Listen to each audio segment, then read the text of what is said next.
Hi everyone. So, very good morning and welcome back to CGB Mentors. In this particular class, we are going to do a very important circular जो मैंने आपको बताया था कि it has been released in the month of February, but it is a very important circular, so that is why I will cover it separately. ठीक है, हमने इसके बारे में बात की थी कि there are two important circulars जो कि आपके फेब्रुअरी मंथ का पार्ट होना चाहिए, बट मंथली सर्कुलर्स में we should do only the updates. ठीक है, मंथली सर्कुलर में हमें सिर्फ क्या करनी चाहिए, आपकी अपडेट्स ही करनी चाहिए. सो दैट इज वाई यहाँ पर अब हम बात करेंगे एक्सटर्नल कमर्शियल बोरोइंग्स के ऊपर. आरबीआई का सर्कुलर आया है. ठीक है,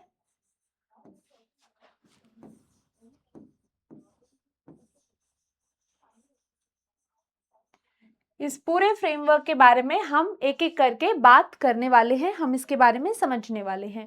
now hear me out the very important thing. External commercial borrowings का मतलब क्या है? सबसे पहली चीज, अगर आपकी इंडिया की कोई कंपनी है और वो इंडिया में ही बोरो करती है, ठीक है, सो ऑब्वियसली उसको हम डोमेस्टिक बोरोइंग कहेंगे. क्या कहेंगे? डोमेस्टिक बोरोइंग कहेंगे. पर अगर यही कंपनी इंडिया से बाहर जाकर बोरो करे, right, so this is called as external commercial borrowing. ठीक है, एक्सटर्नल कमर्शियल बोरोइंग. अब देखो, यहां पर मैं अगर आपको कह दूं, क्या बाहर से ली हुई गारंटी भी ईसीबी में आएगी? सो आंसर है नहीं. ठीक है, अगर कोई गारंटीज या लेटर ऑफ क्रेडिट इस तरीके के इंस्ट्रूमेंट्स हैं तो वो ईसीबी में काउंट नहीं होंगे. इस तरीके की कुछ बातें हम इस सर्कुलर में आगे जाकर करेंगे कि जब एक इंडियन कंपनी बाहर जाकर उधार ले रही है, एक्सटर्नली बोरो कर रही है, तो क्या चीजों को हम इंक्लूड करेंगे, क्या चीजों को हम इंक्लूड नहीं करेंगे. ठीक है, पहली बात. दूसरी बात कही गई है कि जब आप एक्सटर्नली बोरो करते हो, so it is a risky situation for India. Why risky situation for India? देखो, फायदे भी हैं, there are benefits and then there are negatives also. कुछ फायदे कुछ नुकसान, right, that is bound to happen. तो फायदे हमारे लिए यहाँ एक्सटर्नल कमर्शियल बोरोइंग्स में क्या है कि आपको इंटरनेशनली फंड मिल जाता है. इससे डोमेस्टिक इंटरेस्ट रेट्स जो हैं वो सही रहती हैं. डोमेस्टिक इंटरेस्ट रेट्स बहुत ज़्यादा बढ़ती नहीं है. दैट मीन्स अगर आप बाहर से बोरो करोगे, right, if you are going to borrow from outside, इससे आपके within India interest rates बहुत ज़्यादा महंगी नहीं होंगी, क्योंकि इंडिया में ample amount of funds available रहेंगे फॉर पीपल टू बोरो. अब अगर मान के चलो इंडिया में सेब का प्रोडक्शन है, सारे सेब अगर मैं ही खरीद लूंगी, ठीक है, तो फिर बाकी लोगों के लिए सेब के दाम बढ़ जाएंगे ना. तो सिमिलर मैनर, अगर सब लोग इंडिया में बहुत ज़्यादा बोरो करने लग जाएंगे तो इंटरेस्ट रेट्स जो हैं वो बढ़ जाएंगे. दैट इज वाई सही है. इसको कहते हैं क्राउडिंग आउट इफेक्ट. क्या कहते हैं इसको? Crowding out effect. अगर आप बाहर चले जाओगे तो आप दूसरे लोगों के लिए भीड़ कम कर रहे हो और बाकी लोगों को फंड्स अवेलेबल हो जाएंगे. ठीक है, ओके, ग्रेट. अच्छा, नेगेटिव्स क्या क्या हैं? जब आप फॉरेन करेंसी में बोरो करते हो तो forex is a volatile thing. मतलब कि जैसे मान के चलो, dollar versus rupee exchange rate, it keeps on changing. ठीक है, प्रतिदिन हर दिन चेंज होता रहता है, right, it changes every day. So what if suppose I have borrowed 100 rupees, ठीक है, लेकिन कल को एक्सचेंज रेट चेंज होने की वजह से अब मुझे 150 रुपीज पे करना पड़ेगा, बिकॉज रुपी की वैल्यू डेप्रिशिएट हो गई है, राइट. आई नीड टू पे 150 रुपीज, द रीजन बीइंग रुपी की वैल्यू जो है वो डेप्रिशिएट हो गई है. That's a very problematic scenario. ठीक है, सो इसीलिए आरबीआई कंट्रोल करना चाहता है. ये जो रिस्क हैं इनको इसी वजह से आरबीआई जो है वो ईसीबी को, एक्सटर्नल कमर्शियल बोरोइंग को रेगुलेट करना चाहता है. ठीक है,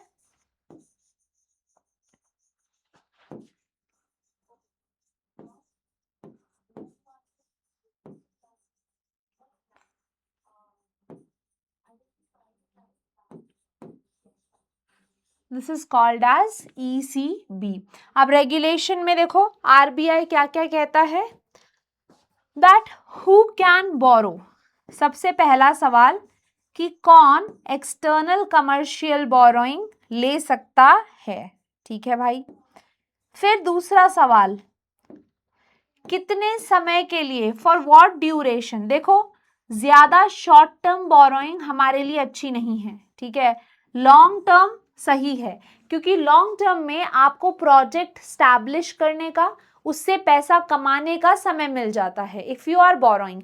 शॉर्ट टर्म मैंने आज लोन लिया और 1 साल में मुझे कह दो कि वापस कर दो, अरे मैंने अभी कुछ कमाया ही नहीं तो मैं आपको वापस क्या कर दूं, राइट, मैंने अभी कुछ कमाया ही नहीं तो मैं आपको वापस क्या कर दूं। तो शॉर्ट टर्म में हमारे लिए तकलीफ हो सकती है, इसीलिए आरबीआई चाहता है कि ड्यूरेशन जितना हो सके लॉन्ग टर्म रहे, राइट। तो किस ड्यूरेशन के लिए आप बोरो कर सकते हैं, फिर किस करेंसी में आप बोरो कर सकते हैं, क्या आप फॉरेन करेंसी में बोरो कर सकते हैं, जी हाँ, क्या आप इंडियन करेंसी में ही बाहर से बोरो कर सकते हैं, जी हाँ, ठीक है। तो किस करेंसी में आप बोरो कर सकते हैं ये भी आपको आरबीआई बताएगा। फिर कितने अमाउंट तक बोरो कर सकते हैं, अनलिमिटेड बोरोइंग तो देखो इंडिया के लिए नुकसानदायक है, अनलिमिटेड बोरोइंग तो इंडिया के लिए नुकसानदायक है, तो कितनी लिमिट तक आप बोरो कर सकते हैं, that will also be decided by the RBI, ठीक है, वो भी आपका आरबीआई डिसाइड करेगा। और फिर इसके बाद में आरबीआई आपको कहता है कि हम आपको ये भी बताएंगे कि आपको कैसे रिपोर्टिंग करनी है, और ये जो रिपोर्टिंग होती है ना ये थ्रू बैंक्स होती है। So suppose if my company wants to borrow in the foreign currency, first of all I have to inform my bank and then my bank will inform to the RBI, ठीक है। इसके लिए वो मुझे एक LRN number देते हैं,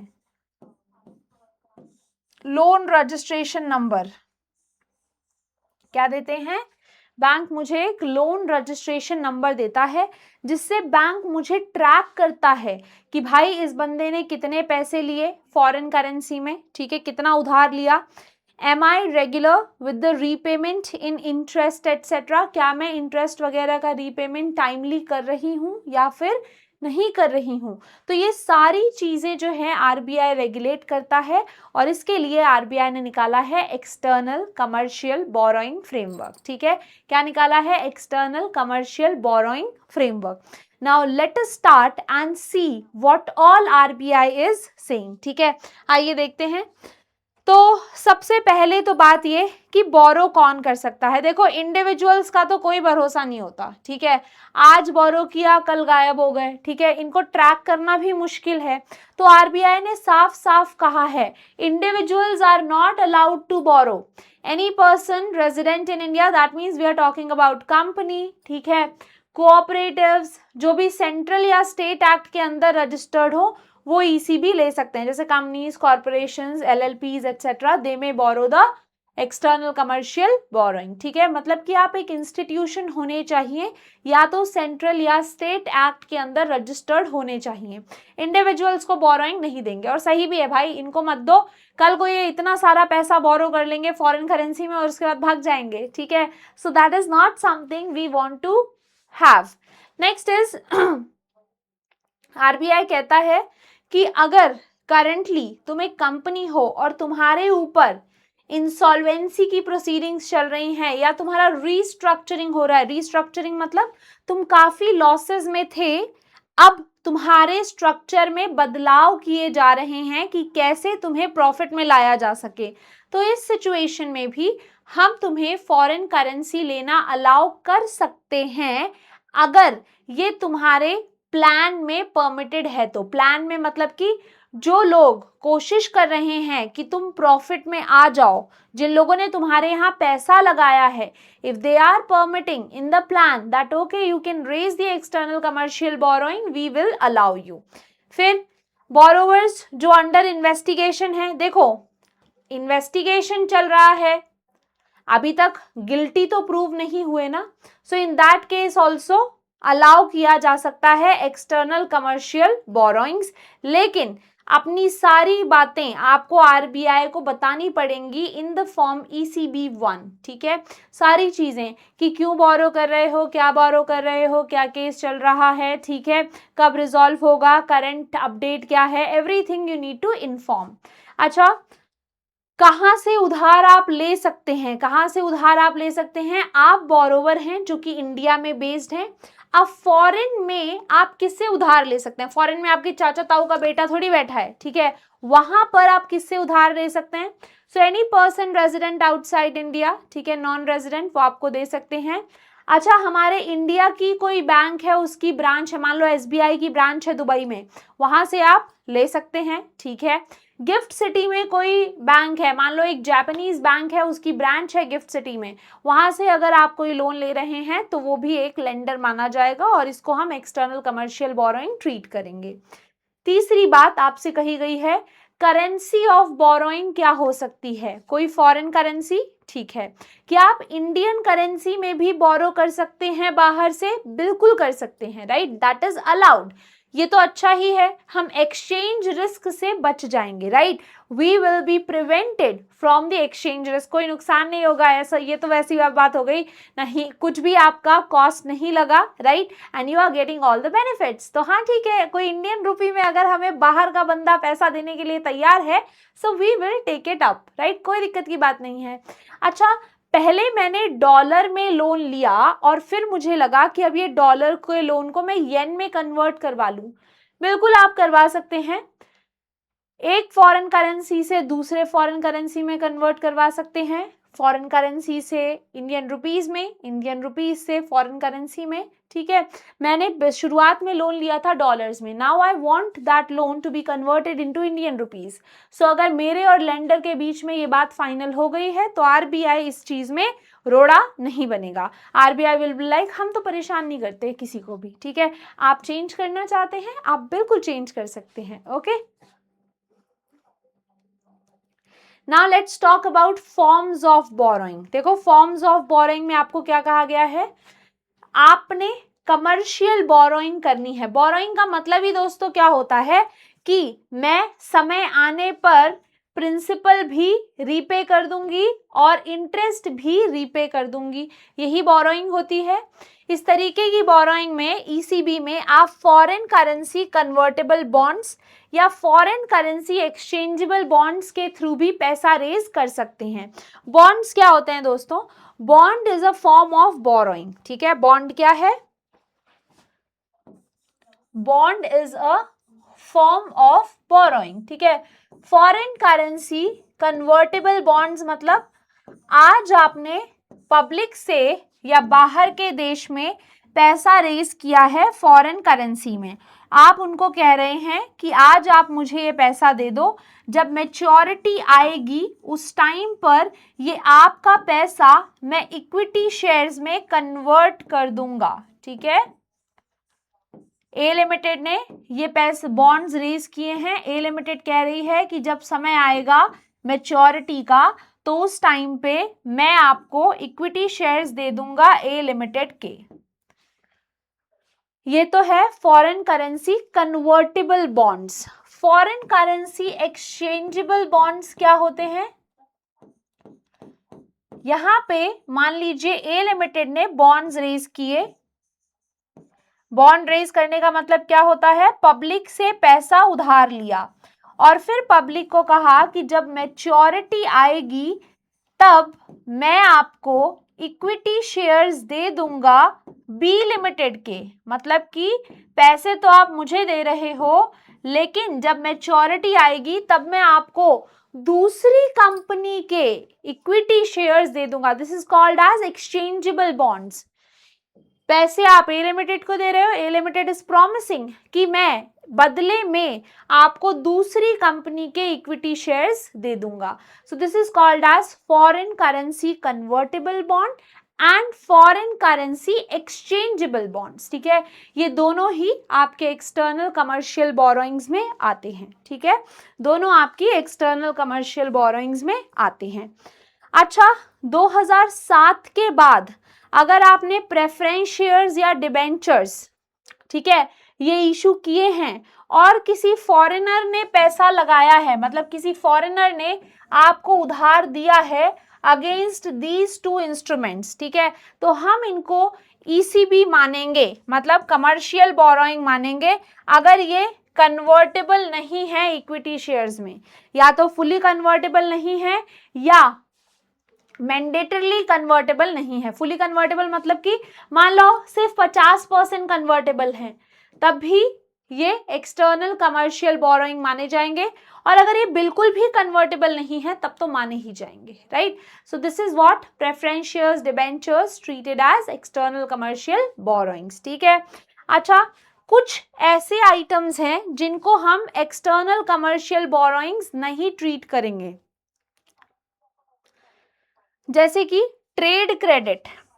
trade credit का मतलब क्या होता है, डे टू डे बिजनेस में हमें कभी कभी पैसे की जरूरत पड़ती रहती है। जैसे कि मान लीजिए मैंने सामान बेचा आपको, आपने कहा कि मैं आपको 3 महीने बाद पैसे दूंगी, तो 3 महीने बाद आप मुझे मेरे ही पैसे देंगे, तो इसका मतलब मैंने आपको एक तरीके का उधार दिया, right. So if this is the kind of credit you have received, ठीक है, तो इसको हम एक्सटर्नल कमर्शियल बोरोइंग में नहीं काउंट करेंगे। जैसे कि फॉर एग्जाम्पल सपोज एक कंपनी है ए लिमिटेड जो कि इंडिया में है, ठीक है, इस इंडिया की कंपनी ने बी लिमिटेड जो कि सऊदी में है, ठीक है, ये इंडिया में है, तो ए लिमिटेड ने कुछ सामान खरीदा, राइट, इन्होंने बाय किया लेट्स से क्रूड ऑयल और बोला कि मैं आपको 2 महीने बाद पैसे दे दूंगा, 2 months after I will make you payment. तो यहाँ पे सऊदी अरेबिया की बी लिमिटेड ने ए लिमिटेड को ट्रेड क्रेडिट दिया है, ट्रेड क्रेडिट, ठीक है, सामान उधारी पर दिया है, इसको हम एक्सटर्नल कमर्शियल बोरोइंग्स में काउंट नहीं करेंगे। We will not count this in the external commercial borrowings, ठीक है। अच्छा, सिमिलरली कोई आपको एक्सपोर्ट के लिए एडवांस मिल रहा है और आप, जैसे मान के चलिए मैं इंडिया से कोई सामान बाहर भेजने वाली हूँ और जिसको बेचने वाली हूँ उसने मुझे एडवांस में पेमेंट किया है so that I can make the exports comfortably, ठीक है, उसको लगा कि यार ये तो अपने पैसों से बना नहीं पाएगी तो चलो इसको एडवांस दे देते हैं। So such kind of export advances ये भी एक्सटर्नल कमर्शियल बोरोइंग्स में नहीं आएंगे, ठीक है। डेट इन्वेस्टमेंट्स, जैसे कि आपके फॉरेन इन्वेस्टर्स होते हैं वो इंडिया की डेट सिक्योरिटीज में, मान लो डिवेंचर्स में इन्वेस्ट करें, तो इसको हम एक्सटर्नल कमर्शियल बोरोइंग नहीं कहते। एफपीआई वो आते, हमने पढ़ा है ना, वो आते हैं इंडिया की डेट सिक्योरिटीज में अगर इन्वेस्ट करते हैं तो हम उसको एक्सटर्नल कमर्शियल बोरोइंग्स नहीं मानेंगे, ठीक है। अगर कभी कोई कन्वर्टेबल नोट्स हैं, कन्वर्टेबल नोट्स का मतलब मान लीजिए आपने कहा है कि आज आप मुझे उधार दे दो, ठीक है, और फिर मैं इसको कन्वर्ट कर दूंगी लेटर ऑन, ठीक है, इक्विटी में या कुछ में भी, तो these kind of short term things they are not considered in the external commercial borrowings and foreign venture capital investors, ठीक है, फॉरेन इन्वेस्टर्स जो डेट इन्वेस्टमेंट कर रहे हैं इंडिया की सिक्योरिटीज में, फॉर एग्जांपल डिबेंचर्स में ही इन्वेस्ट कर रहे हैं किसी कंपनी के, उसको हम एक्सटर्नल कमर्शियल बोरोइंग नहीं मानेंगे, ठीक है।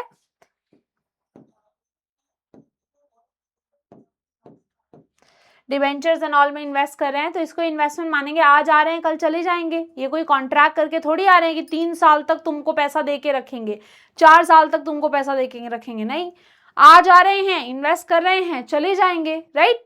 तो इसीलिए हम इनको एक्सटर्नल कमर्शियल बोरोइंग्स में नहीं इंक्लूड करते, ठीक है।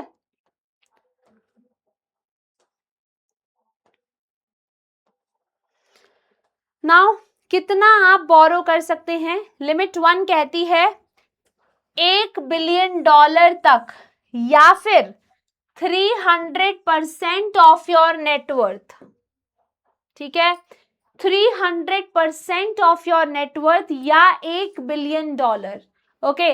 दोनों में से जो भी बड़ा हो बस उतना ही आप बोरो कर सकते हैं, इससे ज्यादा मत बोरो करो वरना आरबीआई बैंकरप्ट हो जाएगा, राइट। फिर आउटस्टैंडिंग बोरोइंग में हम क्या इंक्लूड नहीं करते, जब भी मैं आपकी एक्सटर्नल कमर्शियल बोरोइंग की लिमिट निकाल रही हूं, जैसे मान लीजिए ए लिमिटेड कह रहा है कि चलो कैलकुलेट करके बताओ मेरी एक्सटर्नल कमर्शियल बोरोइंग कितनी है, तो मैं ए लिमिटेड को कहूंगी अगर आपको बाहर के देशों से कोई गारंटी मिली है, कोई लेटर ऑफ क्रेडिट मिला है, तो पैसे तो मिले नहीं है, बस शब्द मिले हैं सहानुभूति वाले, ठीक है, शब्द मिले हैं कि हाँ भाई अगर तुम पे नहीं कर पाए तो हम पे कर देंगे, किसी ने पैसा थोड़ी दिया है यहाँ पे, it's a non fund based credit, किसी ने आपको पैसा नहीं दिया है, अगर आपको पैसा नहीं मिला है तो हम इसको एक्सटर्नल कमर्शियल बोरोइंग में इंक्लूड नहीं करेंगे, ठीक है।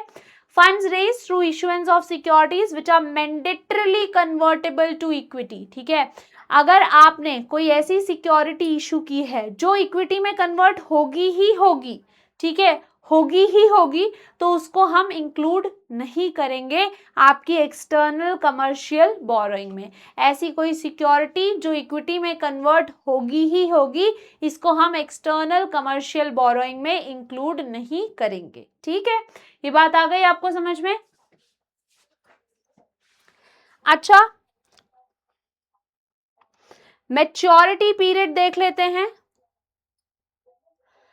मैच्योरिटी पीरियड का मतलब कितने टाइम के लिए, तो कहा है आरबीआई ने कि भाई अगर बोरो कर ही रहे हो तो कम से कम 3 साल के लिए तो बोरो करो, if you are borrowing then borrow at least for 3 years, right, that is what is required. And special relaxation है मैन्युफैक्चरिंग सेक्टर के लिए, बिकॉज हम चाहते हैं कि हमारा मैन्युफैक्चरिंग सेक्टर बढ़े, तो मैन्युफैक्चरिंग सेक्टर के लिए कहा है कि देखो बाकी सबको कहा है कि मिनिमम तो 3 साल के लिए बोरो करो, लेकिन तुम मिनिमम 1 साल के लिए भी बोरो कर सकते हो, ठीक है, तुम मिनिमम 1 साल के लिए भी बोरो कर सकते हो, बिकॉज वी वॉन्ट कि our manufacturing sector should grow, ठीक है, we want that our manufacturing sector should grow.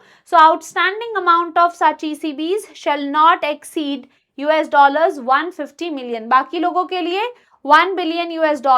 Manufacturing sector जो कम से कम 1 साल की मेच्योरिटी के लिए तो लेगा ही लेगा, शॉर्ट टर्म में आपको अलाउ कर रहे हैं तो ध्यान रखिए कि आप एक $150 million से ज्यादा ना लें, ठीक है। मैन्युफैक्चरिंग सेक्टर को कहा है कि देखो हम शॉर्ट टर्म में आपको अलाउ कर रहे हैं तो $150 million से ज्यादा आप मत लेना। अब एक बात और ध्यान से सुनो, देखो यहाँ पे कहा है outstanding borrowing does not include these two, ठीक है। यहाँ पे foreign currency convertible bond and foreign currency exchangeable bonds वो स्पेसिफिकली इंक्लूडेड है, ठीक है, उन दोनों को छोड़ के अगर आप कोई सिक्योरिटी इशू करते हो which is mandatorily convertible to equity one day, इसको आप बोरोइंग में इंक्लूड मत करना, बाकी वो जो बॉन्ड्स आपने इशू किए थे उनको आप इंक्लूड कर सकते हैं, ठीक है। आइए, अच्छा, कॉस्ट ऑफ बोरोइंग, आरबीआई कह रहा है कि देखो जो भी जिस भी इंटरेस्ट रेट पे आप बोरो कर रहे हो, बहुत ध्यान से मेरी बात सुनना, मैं सब कुछ एक्सप्लेन कर रही हूँ यहाँ पे, जिस भी इंटरेस्ट रेट पे आप बोरो कर रहे हो मेक श्योर कि ये इंटरेस्ट रेट बहुत ज्यादा ना हो, जो भी उस वक्त इंटरनेशनली प्रिवेलेंट का इंटरेस्ट रेट है, मार्केट में जो भी इंटरेस्ट रेट चल रही हो उससे ज्यादा मत देने लगना लोन लेने के लिए, ठीक है। मार्केट में चल रहा है 8% और तुमने कहा हाँ जी हम 10% के लिए राजी हैं, आरबीआई तुमको बहुत मारेगा, क्योंकि तुम क्या कर रहे हो भाई, तुमने अगर बोरो फॉरेन करेंसी में किया है तो तुम पे भी फॉरेन करेंसी में करोगे, और तुम ज्यादा पे करोगे फॉरेन करेंसी में तो आरबीआई के लिए तो दिक्कत है, हमारे इंडिया को फॉरेन करेंसी चाहिए और तुम उड़ा रहे हो, that is not something that RBI will allow. फिर अगर मान लो तुमने फिक्स्ड इंटरेस्ट रेट पे बोरो किया है 10% और इंटरनेशनली फ्लोटिंग एक्सचेंज रेट चलती है, फ्लोटिंग इंटरेस्ट रेट चलती है, जैसे मान लो फ्लोटिंग इंटरेस्ट रेट, जैसे इंडिया में रेपो है, इंटरनेशनली SOFR है, right, secured overnight funding rate. So अगर इंटरनेशनली फ्लोटिंग रेट चलती है तो हम क्या करेंगे, मान लीजिए this is an example, +3% example है, कोई फिक्स नहीं है, ठीक है। तो हम देखेंगे कि कहीं ये तुम्हारी फिक्स रेट इसको एक्सीड तो नहीं कर रही। कहने का मतलब वही है कि इंटरनेशनली जो इंटरेस्ट रेट चल रहा है तुम कभी भी उससे ज्यादा नहीं दोगे, ठीक है। अगर तुमने फिक्स्ड में भी बोरो किया है तब भी हम कंपेयर करेंगे, और अगर तुमने ऐसा किया है तो तुम गलत हो, याद रखेंगे, ठीक है। So the cost of borrowing should be in line with the prevailing market conditions. External commercial borrowing with maturity below 3 years, ठीक है। सो eligible ECB with a minimum average maturity period lesser than 3 years, the cost must comply with the cost of ceiling specified for trade credit. Basically यहाँ पे कहा जा रहा है कि dear manufacturing sector, आपको हमने मिनिमम 1 साल की ड्यूरेशन के लिए भी रेज करने की परमिशन दी है। इसका मतलब काइंड ऑफ शॉर्ट टर्म हमारे लिए, तो ठीक है, शॉर्ट टर्म का मतलब 1 साल से कम होता है, बट यहाँ पे आप ये समझ लीजिए बाकी लोगों को आएगी कम से कम 3 साल के लिए बोरो करो, इनको तो 1 साल के लिए कम से कम बोल दिया है, ठीक है। तो याद रखें कि जो भी इंटरेस्ट रेट आप पे कर रहे हैं, ठीक है, वो ट्रेड क्रेडिट पे देने वाले इंटरेस्ट के सिमिलर होना चाहिए। बात वही है कि उस ड्यूरेशन के लिए जितनी भी प्रिवेलिंग इंटरेस्ट रेट है आप उसे ज्यादा नहीं देंगे, ठीक है। अगर मार्केट में 1 साल तक का लोन 6% में मिल रहा है तो तुम किसी भी सूरत में 6% से ज्यादा पे करके नहीं आओगे। ये तो कॉमर्स का बेसिक प्रिंसिपल है दोस्तों, ठीक है। मार्केट में कोई चीज 150 की मिल रही है और तुम 180 की खरीद के आ जाओगे तो घर पे तो डांट पड़ेगी कि मार्केट में सस्ता था, तुम बेवकूफ हो जो महंगी खरीद के आ गए हो, राइट। तो याद रखेंगे, यहाँ पे वही फ्लोटिंग रेट वाला कॉन्सेप्ट समझाया है जो मैंने अभी आपको बताया था। फिर कहा जा रहा है कि ECB funds can be drawn only after obtaining a loan registration number, ठीक है। मतलब कि आपको आपके बैंक से, ठीक है, from the RBI through the bank, मतलब आपका बैंक मीडिएटर बनेगा, बैंक आपको एक लोन रजिस्ट्रेशन नंबर दिलवाएगा जिससे कि बैंक ये आइडेंटिफाई कर सके और RBI को बता सके कि तुमने कितना फॉरेन करेंसी में लोन लिया है, ठीक है, कितना इंटरेस्ट पे कर रहे हो, क्या टाइमली पे कर रहे हो या नहीं। क्योंकि देखो भाई, तुम ले लोगे पे नहीं करोगे, RBI और इंडिया की इज्जत दाव पे लग जाएगी, तो that is not something that we want. तो आपको आइडेंटिफिकेशन के लिए एक नंबर दिया जाएगा, ठीक है। अगर आप इंडिया में जो आपने बाहर से अमाउंट बोरो किया है वो इंडिया में खर्चा करना चाहते हो तो पहले तो इंडिया के एक बढ़िया से बैंक में आप INR अकाउंट खोलो, ठीक है। और जिस महीने पैसा मिला है उसी महीने की आखिरी तारीख तक हो जाना चाहिए, ठीक है। This must be done by the end of succeeding month from the date of receipt. जिस दिन आपने मिला है, आपको मिला है, उसके अगले महीने के लास्ट डे तक ये सब काम हो जाना चाहिए। पेंडिंग यूटिलाइजेशन, जब तक आप इसको यूटिलाइज नहीं कर पा रहे हैं FD में रख दो 1 साल तक की, ठीक है। किसके साथ? ऑथराइज कैटेगरी 1 बैंक के साथ, जो आपके कमर्शियल बैंक है ना, जैसे axis bank, HDFC bank, SBI bank, ठीक है, जिनको सारे काम करने के लाइसेंस हैं, वहां पे रख दो, आप FD में रख दो। अनएंकम्बर्ड का मतलब क्या होता है? इसको आप कहीं पे भी लोन वगैरह लेने के लिए गिरवी नहीं रखोगे, ठीक है, गिरवी नहीं रखना है इसको कहीं पे भी, इस पे किसी भी तरीके का कोई चार्ज नहीं होना चाहिए, मतलब इस पर किसी और का अधिकार नहीं होगा, ठीक है, कहीं गिरवी मत रखना। अच्छा, इंडिया में खर्चा करने के लिए लिया है तो भी यही करना है। अगर पैसा उधार लिया है क्योंकि आपको फॉरेन करेंसी में ही एक्सपेंडिचर करना है तो चाहे तो आप इंडिया में फॉरेन करेंसी अकाउंट खोल लो या आप बाहर खोल लो, ठीक है। लेकिन याद रखना, अगर बाहर भी खोल रहे हो और पैसा इस्तेमाल नहीं कर रहे हो तो FD में डिपॉजिट रखना 1 साल तक के लिए, या फिर किसी डेट इंस्ट्रूमेंट में 1 साल तक के लिए, ठीक है। बेसिकली कहने का मतलब ये है कि पैसा ले लिया है तो अपनी जेब में मत रखे रखना, कहीं ऐसी जगह रखो जहां तुम इंटरेस्ट भी कमा पाओ, जब तक कि तुम वो पैसा यूटिलाइज नहीं कर पा रहे। मैंने 1 लाख रुपए बोरो कर लिए, मैं अभी यूटिलाइज नहीं कर पा रही, ठीक है, तो मैं क्या करूंगी भाई, मैं जेब में थोड़ी रख के बैठी रहूंगी, मैं बैंक में डिपॉजिट कर दूंगी एफडी में, कम से कम ब्याज तो आएगा, क्योंकि इंटरेस्ट तो देना पड़ेगा आपको सामने वाले को, तो कम से कम कुछ इंटरेस्ट आ जाएगा, तो यहाँ का भी दाम कम हो जाएगा, राइट। नेक्स्ट, अब देखो, अगर तुम बोरोइंग कर रहे हो तो कुछ गिरवी तो रखना पड़ेगा, चाहे तो लैंड प्रॉपर्टी वगैरह रख दो, ठीक है, चाहे तो मूवेबल एसेट्स रख दो। मूवेबल एसेट्स मतलब कि जैसे कि आपका स्टॉक हो गया, ठीक है, ये सब रख सकते हो, या फिर आप फाइनेंशियल एसेट्स भी रख सकते हो, ठीक है, फाइनेंशियल एसेट जैसे इन्वेस्टमेंट, या फिर अगर आपके पास कोई पेटेंट और गुडविल वगैरह है तो वो भी रख सकते हो, ठीक है, ये सबको गिरवी रख के आप जो है बोरोइंग कर सकते हो। अच्छा, यहाँ पे आरबीआई ने कहा है कि आरबीआई की एंटिटीज मतलब इंडियन बैंक्स आपको किसी तरीके की गारंटी नहीं देंगे, no guarantee would be provided, because RBI doesn't want कि इंडिया के बैंक इस तरीके के रिस्क में फंस जाएं, ठीक है, आरबीआई नहीं चाहता है कि इंडिया के बैंक्स इस तरीके के रिस्क में फंस जाएं। फिर आरबीआई ने कहा है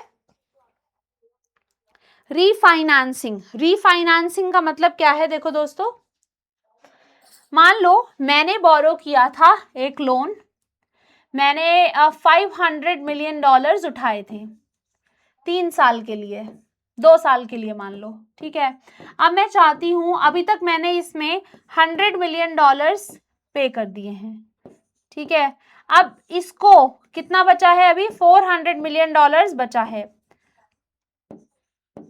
अब मुझे पे करना है ये, राइट।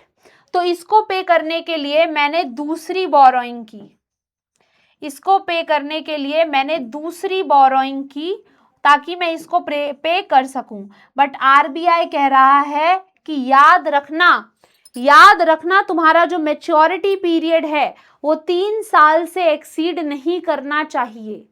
बीच में तुम्हें कहीं और से पैसा लेके इसको चुकाने की जरूरत पड़ गई, ठीक है, चुका दो, लेकिन ये पूरा ड्यूरेशन, ये जो तुमने लोन लिया था ना भाई, ये 3 साल के अंदर अंदर चुका देना, मतलब मिनिमम एवरेज मैच्योरिटी पीरियड जो है वो आपका 3 साल होना चाहिए, ठीक है। आओ देखो यहाँ पे क्या कह रहा है, an eligible borrower may refinance an existing loan by taking a fresh loan, but refinancing does not lead to failure in meeting the minimum average maturity period requirement। Basically देखो आरबीआई क्या कहता है, यहाँ पे बहुत ध्यान से मेरी बात समझना, आरबीआई का कहने का मतलब ये है,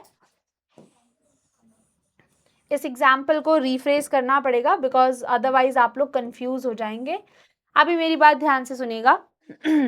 आरबीआई का मिनिमम एवरेज मैच्योरिटी पीरियड क्या है, आरबीआई कहता है कि कम से कम 3 साल के लिए तो बोरो करो, मिनिमम 3 इयर्स, उससे ज्यादा कर सकते हो, ठीक है, ठीक है, मान लो मैंने एक लोन लिया 3 साल के लिए था ये, ठीक है, अब इस लोन को चुकाने के लिए मैंने दूसरा लोन लिया, ठीक है, बट यहां पे ये जो दूसरा लोन लिया मैंने ये 2 साल के लिए था, यहां पे मैं मिनिमम एवरेज मैच्योरिटी पीरियड वाली गाइडलाइंस को तोड़ रही हूं, right? I have taken a short-term borrowing to pay off my long-term loan. Long term loan को पे करने के लिए मान लो अगर मैंने कोई शॉर्ट टर्म बोरोइंग की है, RBI does not allow it, ठीक है, RBI does not allow it, ठीक है।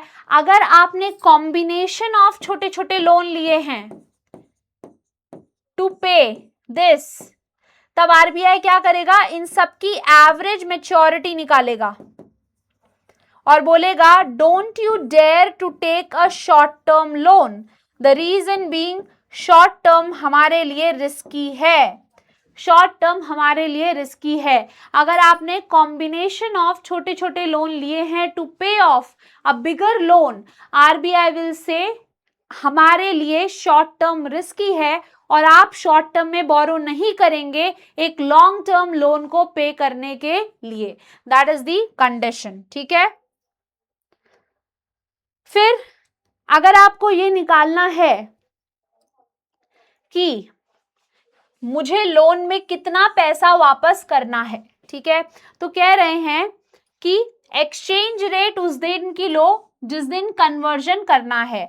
आज मुझे 1 फेब को पे करना है, 1 फेब को $1 इज इक्वल्स टू 93 रुपीज, ठीक है, 93 रुपीज। तो आरबीआई कह रहा है कि आज ही तुमको पे करना है ना, आज का एक्सचेंज रेट ले लो, आज का एक्सचेंज रेट ले लो। तुम कोई और भी एक्सचेंज रेट ले सकते हो, लेकिन वो इससे ज्यादा नहीं होना चाहिए, ठीक है। If I want at my own wish can I take $1 is equals to 90 rupees. हाँ ठीक है, हाँ ठीक है, कम रुपया देना पड़ेगा, लेकिन आप कभी भी $1 इज इक्वल्स टू 95 या 94 नहीं ले सकते हैं, क्योंकि वो इससे ज्यादा है। तो ऐसी एक्सचेंज रेट मत लेना जिससे लाइबिलिटी ज्यादा आए। आरबीआई सेइंग जिस दिन आपको पैसा पे करना है उसी दिन का लीजिए आप, ठीक है, उसी दिन का लीजिए एक्सचेंज रेट, लेकिन आप कोई और एक्सचेंज रेट भी ले सकते हैं गिवन दैट आप जो है ज्यादा लाइबिलिटी ना कैलकुलेट करें। आरबीआई ये नहीं चाहता है, ठीक है, आरबीआई ये बिल्कुल भी नहीं चाहता है। I hope you understand this, okay, I hope you understand this. RBI saying कि जिस दिन पे करना है उस दिन के एक्सचेंज रेट लो या उससे कम लो, ज्यादा लाइबिलिटी मत कैलकुलेट करने बैठ जाना कि हाँ हम रुपए में ज्यादा देंगे। RBI doesn't want it. फिर देखो सिंपली कहा है कि कुछ फॉर्म्स अपने बैंक को सबमिट कर देना और बैंक तुम्हारा वो फॉर्म हमें देगा, जैसे कि फॉर्म ECB 1, इससे तुमको लोन रजिस्ट्रेशन नंबर मिलेगा और यहाँ पे तुम सारी डिटेल्स दोगे एक्सटर्नल कमर्शियल बोरोइंग की, कि तुमने कितना अमाउंट बोरो किया है, what is the amount that you have borrowed, ठीक है, क्या ड्यूरेशन है, कहाँ से बोरो किया है, क्या क्रेडिट रिस्क है, सब कुछ बताओगे। अच्छा, अगर इस डेटा में कोई चेंज होता है तो तुम रिवाइज DCB 1 फाइल कर देना। उस जिस भी महीने में चेंज हुआ हो अगले महीने की 7 तारीख तक, ठीक है, within 7 calendar days from the end of month जब ये चेंज हुआ था। ECB 2 में आप बताएंगे कि हाँ भाई हमारे पास बोरोइंग का पैसा आ गया है और हम टाइम टू टाइम इंस्टॉलमेंट पे कर रहे हैं। वही ड्यूरेशन है 7 दिन के अंदर अंदर from the end of month, जब आपको पैसा मिला या जब आपने लोन का रीपेमेंट करना शुरू किया। अच्छा, डेजिग्नेटेड बैंक का क्या रोल है यहाँ पे, कि सारी चीजें आरबीआई को बताओ। अच्छा, आपका लोन रजिस्ट्रेशन नंबर कैंसिल भी हो सकता है, कैंसिल भी हो सकता है अगर अभी तक आपने ECB का इस्तेमाल ही नहीं किया है। तो कभी कभी ऐसा हो सकता है कि बोरोवर इज अनट्रेसेबल, या फिर 4 कंसेक्यूटिव क्वार्टर्स तक, मतलब 1 साल हो गया है और आपने नहीं बताया कि हम कितना पैसा, हमने क्या एक्सटर्नल कमर्शियल बोरोइंग ले ली है, यूज की है, डेट सर्विसिंग कर रहे हैं, ये आपने बताया ही नहीं है, ठीक है। If that is the case, bank जो है आपका LRN कैंसिल कर देगा, ठीक है। आपने ECB 1 टाइम पे सबमिट नहीं किया है, अगर बैंक को लग रहा है कि आप लोग जो है रीचेबल नहीं है या आप रिस्पॉन्ड नहीं कर रहे हैं, तो भी आपका LRN जो है वो कैंसिल कर दिया जाएगा। और अगर आप ऑपरेट नहीं कर रहे हैं तो ऑब्वियसली आपका जो है लोन रजिस्ट्रेशन नंबर कैंसिल कर दिया जाएगा। So these are the RBI guidelines on the external commercial borrowing framework, ठीक है। Do let me know if there are any doubts in this segment. All of your doubts are welcome in the comment section, ठीक है। कुछ भी doubt हो आप लिखिएगा, और अगर आप कमेंट नहीं करना चाहते हैं, do write a mail to me, but I will prefer a comment, the reason being आपके साथ साथ सभी का डाउट जो है वो क्लियर हो जाएगा। So that is it in this particular class. Thank you so much for watching this particular video, and don't forget to like the video. Thank you so much.